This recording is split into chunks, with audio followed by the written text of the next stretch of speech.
Even when you don't see any way through it, if you're faithful to God's calling, He will provide.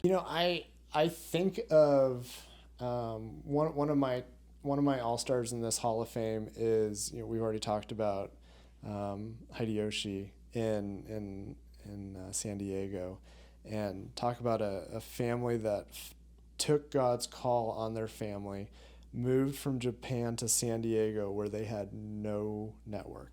They didn't know anybody. That's how they landed here, but didn't have a network of people, and they were faithful. They were able to help us find a fun, because one of the things was the language with them, and they needed a fundraising coach that spoke Japanese, and lo and behold, they found one.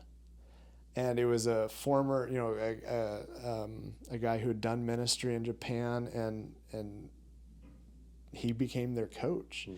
And through that process of just faithfully going through that process, and it was a slow process, but they have seen God's faithfulness in providing all of their needs when they needed them.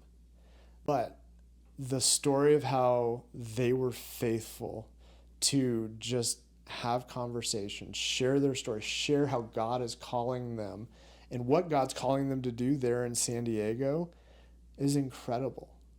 And I think it's just a story of when you follow God's calling in your life, how He is faithful to provide. Even when you don't see any way through it, if you're faithful to God's calling, He will provide.